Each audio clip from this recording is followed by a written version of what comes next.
নমস্কার। ইত্যাদি ইত্যাদিতে সবাইকে স্বাগত জানিয়ে আবারও এসেছি একটি নতুন পর্ব নিয়ে। আশা করছি সবাই ভালো আছেন, সুস্থ আছেন, আমিও ভালো আছি। এই যে দেখুন, দিদা সকাল সকাল উঠে একটু ফুলের ভালোবাসা দিল, আমাকে 3টে কুমড়ো ফুল দিয়েছে। আর এদিকে আমি বরমশাইয়ের টিফিনের জন্য এই যে পেঁয়াজ কলি দিয়ে একটু ডিমের অমলেট করে দেব। পেঁয়াজ কলি না, এটা পেঁয়াজ পাতা। আর এর সাথে দিয়েছি কাঁচা লঙ্কা, টমেটো, একটু সামান্য পেঁয়াজ, লবণ, আর ডিমটা সুন্দর করে ফাটিয়ে নিয়ে অমলেটটা বানাবো। আর এই যে দেখুন, আমার শরীরটা আজকে খুব খারাপ, তো বরমশাই আমাকে হেল্প করেছে। ও এই যে ওলকপি আর আলু কুচিয়ে দিয়েছে আমাকে, কি বিশাল বড় বড় সাইজ করে দিয়েছে দেখুন। তো ভাজতে বেশ অনেকক্ষণ বসিয়েছি, এখনও শেষ করতে পারছি না। এগুলো একটু ছোট ছোট করে কোঁচালেই বেশি ভালো হয়, কিন্তু কি করব, তবুও তো দিয়েছে। আসলে আমাকে হেল্প করার মতো তো কেউ নেই। যাই হোক, যা দিয়েছে তাই ভালো, একটু সময় নিলেই হয়ে যাবে আর কি। এদিকে 2 পিস মাছও আমি লবণ হলুদ মেখে রেখেছি ভাজার জন্য। আর এই যে সেই কুমড়ো ফুলের বড়াটা আমি বানাচ্ছি। আমার একটা বেসনের গোলা বানানোই থাকে ফ্রিজে, সেটা আমি যখন যা বানাই একটু করে নিই, ওই 4-5 দিন হয়ে যায় একবার মেখে রাখলে। তো 3টেই ফুল ফুটেছিল দিদাদের, তো 3টেই আমাকে দিয়ে দিয়েছে, সেটাই করলাম। কুমড়ো ফুলের বড়া খেতে আমাদের দুজনেরই ভীষণ পছন্দ। আমি জানি অনেকেরই বেশ ভালো লাগে। তো দিদাদের তো একটা মাত্র গাছ, তো সেখানে মাঝে মাঝে একটা করে, কোনো দিন 2টো, এরমভাবেই ফোটে। তো আমি সেগুলো ফ্রিজে রেখে জমিয়ে জমিয়ে ওনাকেও দিই আর আমরাও খাই। কিন্তু আজ মাত্র 3টে হয়েছে, আর বরমশাই বলল যে আমাকে একটু ভেজে দাও, তাই আমি আজকে করলাম। যাই হোক, আজ আমি বানিয়েছি সকালবেলা, বরমশাইকে খেতে বসিয়ে দিয়েছি। এই দেখুন, এই যে ওলকপি আলু ভাজা, কুমড়ো ফুলের বড়া, মাছ ভাজা, আর একদম পাতলা মুসুর ডাল, শুধুমাত্র কাঁচা লঙ্কা আর 5 ফোড়ন দিয়ে। আজকে একটু হালকা পাতলাই রান্না করলাম, কারণ কালকে রাত্রে চিকেন হয়েছিল, আর চিকেনের সাথে অন্য একটা রেসিপি আমি বানিয়েছিলাম। সেই রেসিপিটাই আমি আপনাদের সাথে আজ শেয়ার করব। দাঁড়ান দেখাচ্ছি। এই যে দেখুন, চিকেন শাসলিক। আমি ঘরে সামান্য কিছু উপকরণ দিয়েই এটা বানানোর চেষ্টা করেছি। আমি আগেও বানিয়েছি, বাড়িতে মাঝে মাঝেই বানাই, কিন্তু সেটা আপনাদের সাথে কখনো শেয়ার করা হয়ে ওঠেনি। তাই আমার ইচ্ছে হলো আপনাদের সাথেও একটু শেয়ার করি।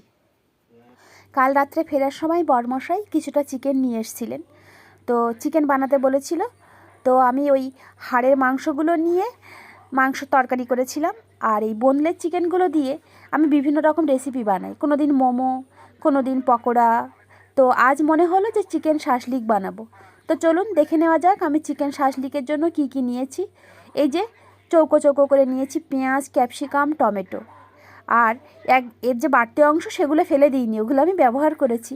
আর নিয়েছি আদা, রসুন, কাঁচা লঙ্কা, আর এই ধনেপাতা। আর এই যে দেখুন, বোনলেস চিকেনগুলো আমি সুন্দর করে পিস করে নিয়েছি। আর প্রথমে এখন ওই আদা, রসুন, কাঁচা লঙ্কা আর ধনেপাতাটা সুন্দর করে বেটে নেব আমি শিলে। এটা মিক্সিতে ব্লেন্ড করলে ভালো হতো, কিন্তু ওই যে আমার সেই মিক্সির ছোট জারটা, ওটা দোকানে দিয়ে এসেছি, একটু সমস্যা হচ্ছিল, তো আনা হয়নি, আজ নিয়ে আসবো। আর তাই জন্য আমি এখানেই বেটে নিচ্ছি। আর যে বড় জারটা আছে ওটাতে করলে হতো, কিন্তু এই সামান্য মশলার জন্য অত বড় জারে চারিদিকে লেগে যায়, তাই জন্য আর হয়নি।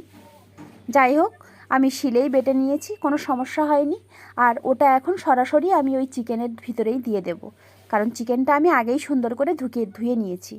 এবার চিকেনের ভিতরে একে একে লবণ আর সব মশলাগুলোই দিয়ে দেব। আমি এখানে দিয়েছি পরিমাণ মতো লবণ, আর ওই যে আদা, রসুন, কাঁচা লঙ্কা, ধনেপাতা একসঙ্গে বেটে নিয়েছি ওটা। আর দিচ্ছি ওই যে ধনে জিরের গুঁড়ো, ওটা দিয়েছি সামান্য, মানে হাফ চামচ মতো। আর দিচ্ছি বেশ কিছুটা ভিনিগার। এই ভিনিগারটা দেওয়ার জন্য মাংসটা খুব সুন্দর নরম আর সফট হবে। আর এবার দিচ্ছি ওই যে রান্নার তেল, মানে আমি সাদা তেল দিয়েই রান্না করি, তো সাদা তেলের কিছুটা আমি দিয়েছি, একটু ওই 1 চামচ মতো। আর দিচ্ছি সয়া সস। এবার দেব এই সামান্য পরিমাণে একটু গ্রিন চিলি সস। আর এটা রেড চিলি সস হলেও সমস্যা নেই, তো আমার কাছে এটা আছে বলেই আমি এটাই ব্যবহার করেছি। এবার দেব একটু বেশ কিছুটা পরিমাণ টমেটো সস। এই টমেটো সসের প্যাকেটটা শেষ হয়ে গেছে, তো তাই একটু ঝেড়ে ঝুলে দিতে হচ্ছে। আরও একটা আছে। ব্যাস, এটাতে যা দেওয়ার দেওয়া হয়ে গেছে। এবার সুন্দর করে মেখে নেওয়া পালা।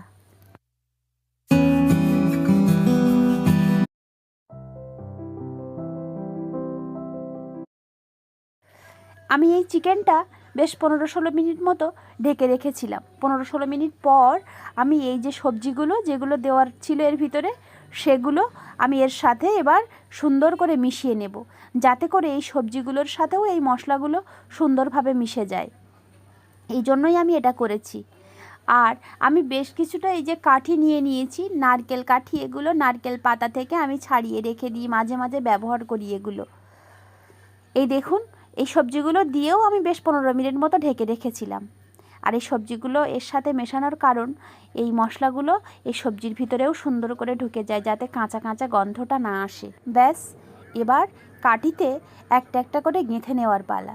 প্রথমে আমি একটা চিকেন দেব, তারপর এই যে পেঁয়াজ, একটা টমেটো, একটা ক্যাপসিকাম, আর তারপরে আবার একটা চিকেন। এই নিয়ে এই কাঠিটাতে মোট 3 পিস চিকেন যাবে। আর চাইলে অনেক চিকেন দেওয়া যেতে পারে, কিন্তু আমার এই কাঠিগুলো তো ছোট ছোট, আর এটা ধরারও একটা ব্যাপার আছে। যখন আমি এটাকে তাওয়ায় দেব, তখন এটা ধরে তো উল্টাতে পাল্টাতে হবে, সেজন্য বেশি দেওয়াও যাবে না, আর গরম লাগবে। তাই জন্য আমি 3টে মাত্র চিকেন দিয়েছি। আর আমি যে ফ্রাই প্যানটাতে করি সেটা খুব বড় না, তাই জন্য বেশি বড় বড় কাঠিও দেওয়া যাবে না। যাই হোক, আমি যেমনটা সম্ভব তেমনটা করে দেওয়ার চেষ্টা করেছি। এই সাধারণভাবে আমি এটাই করে থাকি। আপনাদের ভালো লাগলে কিন্তু অবশ্যই কমেন্ট করে জানাবেন। যাই হোক, এবার পরবর্তীতে আমি কি করছি এবার দেখা যাক। এই দেখুন, আমি মোট 6টা কাঠিতে এই চিকেন আর এই সবজিগুলো গেঁথে নিয়েছি। ব্যাস, এবার পরবর্তী ধাপে আসা যাক। আমি একটা ফ্রাই প্যান নিয়েছি, ওটাতে একটু তেল ব্রাশ করে নিয়েছি। এটাতে বাটার দিলে ভালো হয়, কিন্তু আমার কাছে বাটার ছিল না, তাই আর দেওয়া হয়নি। তো যাই হোক, এবার ওই যে ছোট ছোট স্টিকগুলো, তো ওই জন্য আমার সবগুলোই ধরে গেছে এর ভিতরে, আর একেবারেই হয়ে যাবে, অনেকক্ষণ আর লাগবে না। আর এটাতে করতে তো বেশ অনেকক্ষণ লাগে। অনেকগুলো হলে একটু সমস্যা, দুটোতে করলেই ভালো হয়। যাই হোক, এবার এটা সুন্দর করে সেঁকে নেওয়ার পালা। এপিঠ ওপিঠ করে মাঝে মাঝেই উল্টে দিতে হবে, যাতে করে একদম নিচের পিঠটা পুড়ে না যায়। এই যে আমি একটু ঢাকা দিয়েও রেখেছিলাম, যাতে করে এই সবজিগুলো আর এই মাংসগুলোও সেদ্ধ হয়ে যায়। আর এরম দেখুন, একটু পোড়া পোড়া হলেই বেশি ভালো হবে। আর একেবারে কালো পুড়ে গেলে কিন্তু গন্ধটা একদম বাজে হয়ে যাবে, আর তেতো তেতো হয়ে যাবে। তাই জন্য আমি একটু হালকা ব্রাউন ব্রাউন আর কি, এই যে দেখুন যেমনটা হয়েছে, এরম করে সবগুলোকে সব পাশ একদম সুন্দর করে করে নেব।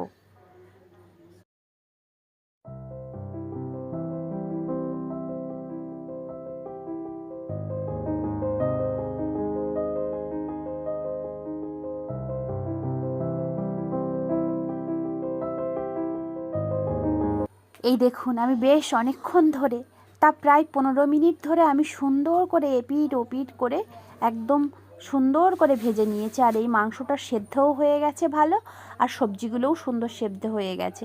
আর এর যে কাঁচা গন্ধটা একদমও নেই। আর মাঝে মাঝে একটু তেল ব্রাশ করেও দিয়েছি, যাতে করে একদম শুকনো না হয়ে যায়, এটা বেশ একটা জুসি জুসি ব্যাপার থাকে। বরমশাইকে আমি দিয়ে দিয়েছি ওর ভাগের 3 টুকরো। আর এই যে একটু সসও দিয়েছি। আপনাদের কেমন লাগলো অবশ্যই কমেন্ট করে জানাবেন কিন্তু। আজ তাহলে আসছি, আবার আসবো নতুন একটি পর্ব নিয়ে। সকলে খুব ভালো থাকবেন, সুস্থ থাকবেন, আর আমার পাশে থেকে লাইক কমেন্ট শেয়ার সাবস্ক্রাইব করে এগিয়ে যেতে সাহায্য করবেন। নমস্কার।